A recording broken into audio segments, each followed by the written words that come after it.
बऱ्याचदा लोक विचारतात की 498 ची FIR झालीये, म्हणजेच नवीन कायद्यामधली 85 ची FIR झालीये, तर आम्ही आता काय करायचं आहे?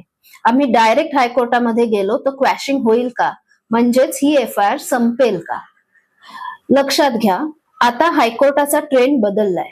हायकोर्ट अगदी लगेचच 498 च्या FIR क्वॅश करत नाही आणि मग नाईलाजाने सुप्रीम कोर्टात जावं लागतं. या सगळ्या गडबडीमध्ये तुमचा वेळ आणि पैसा दोन्ही प्रचंड प्रमाणात वाया जातं आणि मनस्ताप होतो तो वेगळाच. मग अशा वेळेस तुम्ही काय करायचं आहे? अशी 3 कारणे आपण इथे बघूयात आज, की ज्याच्यामध्ये तुम्ही पूर्णपणे 498 ची FIR थांबवू शकता. अशी कोणती 3 कारणे आहेत ज्यामुळे तुम्ही अख्खी 498 ची केस संपवून टाकू शकता? तुम्ही ही 3 कारणे कशी वापरू शकता हे आणि सुप्रीम कोर्टाने हे कुठल्या जजमेंटमध्ये सांगितले आहेत ते आजच्या व्हिडिओमध्ये समजावून घेऊ. परंतु तुम्ही आमचे चॅनल अजूनही सबस्क्राईब केले नसेल तर सबस्क्राईब करा, बेल आयकॉनवर क्लिक करा, जेणेकरून आम्ही जे व्हिडिओ टाकू ते लगेचच तुमच्यापर्यंत येतील. तसेच तुमच्या जर काही कायदेशीर समस्या असतील आणि तुम्हाला थेट आमच्याशी संपर्क साधायचा असेल तर खाली दिलेल्या व्हॉट्सअप नंबरवर आमची अपॉइंटमेंट घ्या, जेणेकरून आम्ही तुम्हाला व्हिडिओ कॉलद्वारे भेटू शकू. चला तर मग आज आपण बघूयात सुप्रीम कोर्टाचे असे जजमेंट ज्यामध्ये सुप्रीम कोर्टाने स्वतः सांगितले की या 3 गोष्टी लक्षात घेऊन तुम्ही 498 संपूर्णपणे थांबवू शकता, अगदी कॅन्सल देखील करू शकता. जजमेंटचं नाव आहे सुमन मिश्रा विरुद्ध state of UP.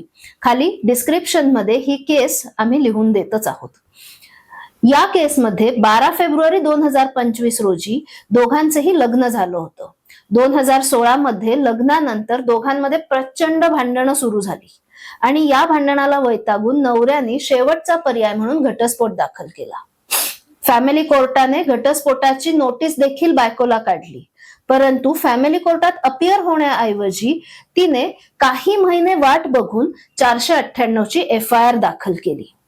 He FIR नुसती नवऱ्यावर हुंड्यासाठी छळ केला एवढीच नव्हती, तर यामध्ये तिने असं देखील लिहिलं होतं की सासऱ्यांनी ऑट्रेजिंग मॉडेस्टी म्हणजेच नैतिक मूल्य तिची भंग केली, तिला चुकीच्या पद्धतीने स्पर्श केला, तिच्याकडे चुकीच्या पद्धतीने बघितलं आणि सर्वात मोठी गोष्ट म्हणजे दीरावर म्हणजेच ब्रदर इन लॉवर तिने रेपची केस केली होती. तिने रेपचा दावा केला होता, तिने बलात्कार झाल्याचं म्हटलेलं देखील होतं. संपूर्ण घरावर नवऱ्याच्या अनेक नातेवाईकांवर वेगवेगळे अलिगेशन्स केले गेले. बऱ्याचदा असं दिसून येतं की सासरच्यांवर दबाव निर्माण करण्यासाठी महिला आपली मर्यादा ओलांडतात, बदल्याच्या भावनेमध्ये खूप चुकीची पावलं उचलतात आणि मग नवरा, दीर, सासरे किंवा नंडेचा नवरा यांच्यावर अनेक वेगवेगळे सेक्शन्स ऍड करतात, अलिगेशन्स करतात. आमच्या अनेक वर्षाच्या एक्सपिरियन्सनी हे जनरली समजून येतं की असं कधीच घडत नाही. आमचा अनेक वर्षांचा एक्सपिरियन्स आहे की जनरली असं काही कधी होत नाही की दीर किंवा सासरे रेप करतील किंवा विनयभंग करतील, असं होतच नाही. हार्डली 1% अशा केसेस होतात, जेन्युइनली होतात, परंतु अशा केसेस बऱ्याचदा रिपोर्ट देखील होत नाहीत. पण वारंवार असे गुन्हे दाखल होतात. आता तर जवळपास हा ट्रेंडच बनला आहे की 498 बरोबर विनयभंगाची केस करणे, बलात्काराची केस करणे, ब्लॅक मॅजिक ऍड करणे, अगदी अटेम्प्ट टू मर्डर हे सुद्धा लावलं जातं. हे खूप चुकीचं आहे आणि सर्वात महत्वाचं म्हणजे आजकाल कोर्टाला देखील हे लक्षात आलं आहे आणि त्यामुळे जसं की कोर्ट बलात्कार, अटेम्प्ट टू मर्डर असे सेक्शन बघतं तेव्हा कोर्टाला लगेचच लक्षात येतं की FIR अगदी व्यवस्थित अभ्यास करून वकिलांचे सल्ले घेऊन मगच बनवली गेली आहे.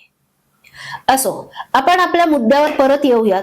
जेव्हा FIR होते, बलात्कार वगैरे अशी कलमे वापरली जातात, तेव्हा इन्व्हेस्टिगेशन मध्ये हे पोलीस कधीच मान्य करत नाही की अशा गोष्टी घडलेल्या आहेत. जास्तीत जास्त फक्त 498 ची केस बनू शकते की हुंड्यासाठी छळ केला आणि मग पोलीस पती, सासू, सासरे, दीर यांच्या अगेन्स्ट चार्जशीट फाईल करते, फक्त 498 च्या तरतुदींखाली.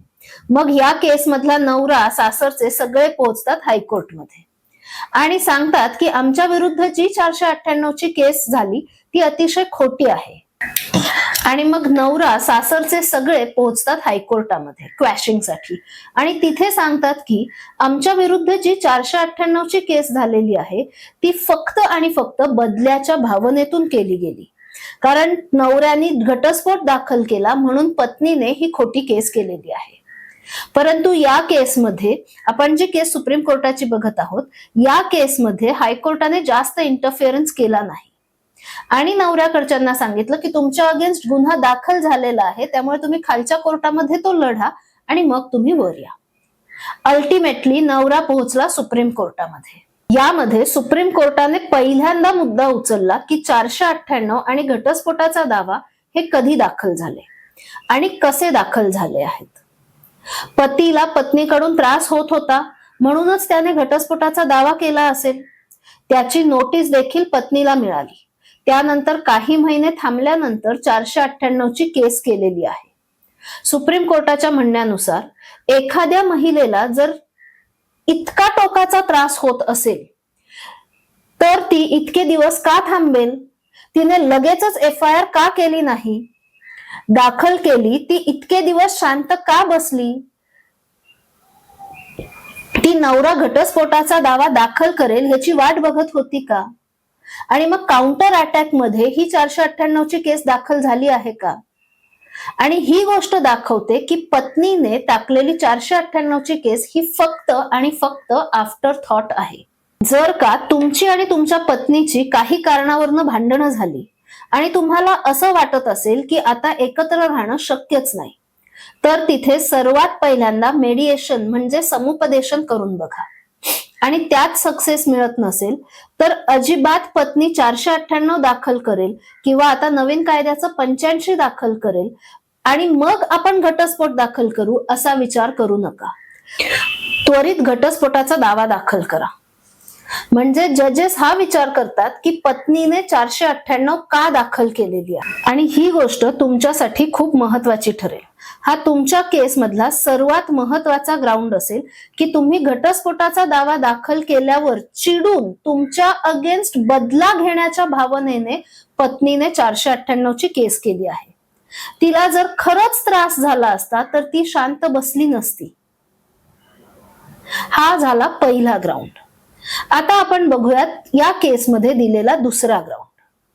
यामध्ये सुप्रीम कोर्टाचे म्हणणे आहे की पत्नी बरोबर अन्याय झालाही असेल पण उगाचच न घडलेल्या गोष्टी लिहून पराचा कावळा करून म्हणजेच अर्थाचा अनर्थ करून उगाचच एक्झॅग्रेशन मध्ये जे घडले नाही ते दाखवण्यासाठी की पहा माझ्यावर किती अन्याय झाला आहे, बघा कसं झालं आहे, हे दाखवण्यासाठी चुकीचा ट्रेंड फॉलो केला गेला आहे जो सरळ सरळ चुकीचा आहे.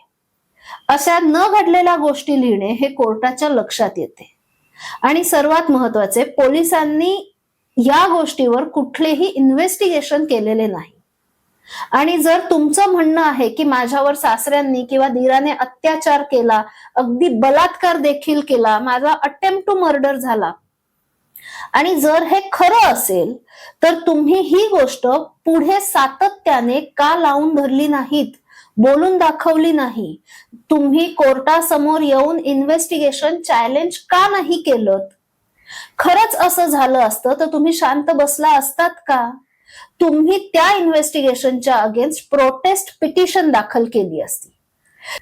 जज समोर येऊन तुम्ही सांगितलं असतं की हे इन्व्हेस्टिगेशन मला मान्य नाही, माझ्यावर झालेला अन्याय यामध्ये आलाच नाही, माझ्या बरोबर चुकीचं झालं आहे तर त्याची योग्य ती तपासणी झाली पाहिजे, शहानिशा झाली पाहिजे. परंतु तुम्ही असं काहीच केलं नाही. पोलिसांनी जो तपास केला तो तुम्ही मान्य केला, कारण तुम्हाला माहित आहे की अशा गोष्टी घडल्याच नाहीत. तुमची FIR ही संपूर्णपणे खोट्या गोष्टींवर आधारित होती. आणि यामुळे सुप्रीम कोर्टाचं असं म्हणणं होतं की एवढं मोठं खोटं बोललं गेलं असेल तर ज्या काही खऱ्या गोष्टी जरी FIR मध्ये लिहिल्या असतील त्या खऱ्याच आहेत, हे कशावरनं ग्राह्य धरायचं? FIR मधला एक पार्ट तर पोलिसांनी खोटाच मानला आहे, जो तुम्ही चॅलेंज देखील केला नाही. याचा अर्थ तो पार्ट खोटाच होता. आणि तुम्हाला जर असं वाटत असेल की दाखल केलेल्या FIR मध्ये असा काही पार्ट आहे ज्यामध्ये तुम्हाला बेनिफिट आहे, परंतु तुम्ही काहीही चॅलेंज केलं नाही, प्रोटेस्ट पिटिशनही दाखल केली नाही, पोलिसांनी जो तपास केला तो तुम्ही मान्य केला, कारण अशा गोष्टी घडल्याच नव्हत्या. तुमची FIR ही संपूर्ण खोट्या गोष्टींवर आधारित होती आणि यामुळे सुप्रीम कोर्टाचं असं म्हणणं होतं की एवढं मोठं खोटं बोललेलं जर का असेल तर कोर्ट तरी कसं मानेल की 498 मधले अलिगेशन सुद्धा खरेच आहेत. तुम्हाला हुंड्यासाठी छळ केला गेला. आता नवऱ्याच्या बाजूने अजून एक मुद्दा इथे आहे. FIR मधला जर एखादा पार्ट पोलिसांनी खोटा म्हणून मानलेला असेल, म्हणजे त्याच्यावर इन्व्हेस्टिगेशन मध्ये काहीच सांगितलं नाही आणि तो तुम्ही चॅलेंज देखील केला नाही, म्हणजे तुमच्या पत्नीने चॅलेंज देखील केला नाही, तर याचा अर्थ असा होतो की तो भाग हा संपूर्णपणे नवऱ्याच्या फेवर मध्ये आहे, म्हणजे नवऱ्याला बेनिफिट देणारा आहे आणि तुमच्या फेवर मध्ये इन्व्हेस्टिगेशन होऊ शकते म्हणून पोलिसांनी तिथे काहीच केलेले नाही. तो मुद्दा चार्जशीट मध्ये घेतला नाही, तपासातही घेतला नाही. त्या मुद्द्यावर पोलीस अतिशय सायलेंट आहेत, कारण त्यांना असं कुठेतरी वाटतं की हा मुद्दा तुमच्या म्हणजेच नवऱ्याच्या आणि त्याच्या नातेवाईकांच्या फेवर मध्ये जाणार आहे. हायकोर्टाच्या क्वॅशिंग पिटिशन मध्ये तुम्ही हे नक्की वापरू शकता.